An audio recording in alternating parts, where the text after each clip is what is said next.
Hello everyone, this is Riya Srivastav and welcome to our channel V Classes. आज मैं आप सभी को एक स्टोरी के थ्रू ये बताना चाहती हूँ कि ये जो कोरोना पैंडमिक से हम इतना डरे हुए हैं तो डरे ना प्लीज़।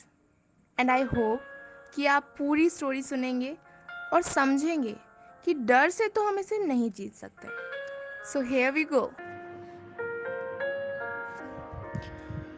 हम सभी जानते हैं कि आज पूरा देश किस विकट महामारी और उसके भयानक प्रकोप से प्रभावित है। सभी जगह कोरोना से जुड़ी खबरें, उनके बचाव के तरीके, डॉक्टर्स की सलाह, वैक्सीन की सलाह, हॉस्पिटल्स, पेशेंट, बस यही सब चर्चाएं चल रही हैं। दूसरी ओर देखा जाए तो जनता को परेशानियां भी बहुत आ रही हैं, जैसे हॉस्पिटल्स में ऑक्सीजन सिलेंडर्स की कमी, पर्याप्त मात्रा में बेड्स का ना होना, दवाइयों का उपलब्ध ना होना। इन सभी कारणों से लोग बहुत ज़्यादा घबराए हुए हैं, डरे हुए हैं, जिससे इतनी ज़्यादा पैनिक की स्थिति आ रही है कि हम सभी इस कोविड-19 में मानसिक रूप से तनावग्रस्त हो रहे हैं, चाहे वह कोरोना हो या जनरल वायरल। उसे एक ही मानकर घबरा रहे हैं। बस हमें इन्हीं स्थितियों को संभालना है ताकि हम इतना भी ना डर जाएं कि उससे बाहर ही ना निकल पाएं। आज मैं आप सभी को एक कहानी के द्वारा यह बताना चाहती हूँ कि यदि आप इस स्थिति में पैनिक ना हो, शांतिपूर्वक, समझदारी से, धैर्य से काम लेंगे तो सब जल्द ही ठीक भी हो जाएगा। इतना पैनिक ना हो और अपने मानसिक संतुलन को भी ठीक रखें। इन सभी पर ध्यान दें। तो चलिए अब हम अपनी कहानी शुरू करते हैं। ये कहानी दो दोस्त रोहन और वीर के परिवार की है। अचानक जब इस वर्ष भी कोरोना वायरस का खतरा बढ़ा और सभी को ये सुनने में आया कि भैया कोरोना वायरस फिर आ गया है, सेफ रहो, घर पर रहो, घर से ना निकलो, मास्क पहनो, सैनिटाइज करो, यही सब बातें रोहन और वीर के घर पर सभी इन खतरों को महसूस कर रहे थे। तभी अगले ही दिन वीर के पिता, जो कि ऑफिस में कार्य भी करते हैं, को अचानक बुखार और खांसी के लक्षण दिखे, जो सामान्यतः कोरोना पेशेंट में भी होते हैं। सेम यही स्थिति रोहन की माँ में भी हुई।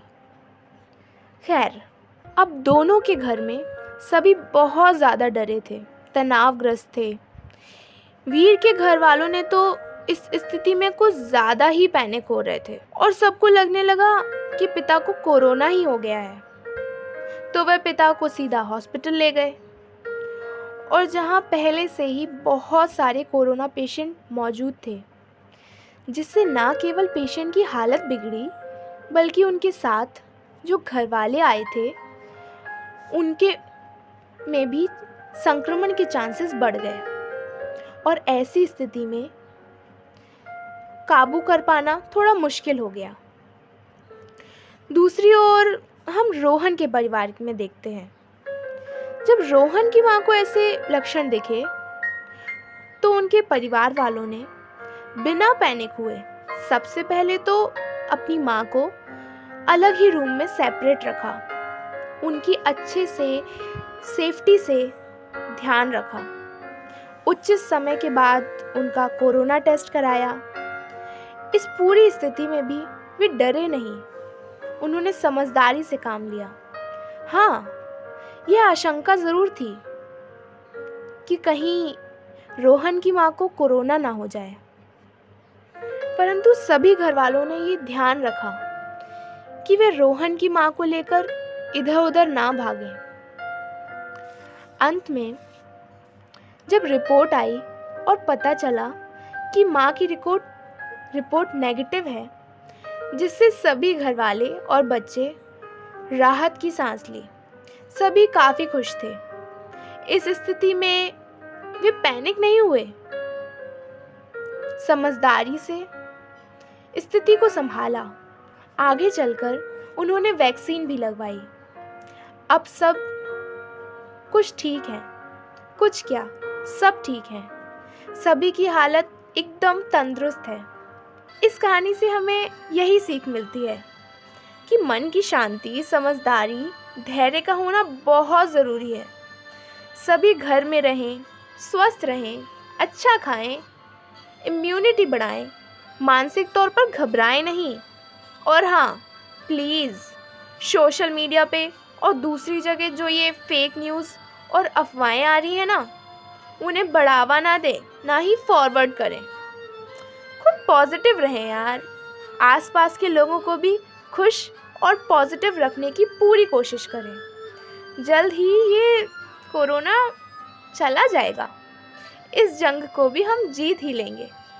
B positive, be safe. So please इस कहानी से ज़रूर सीखें, पैनिक ना हो और खुश रहें।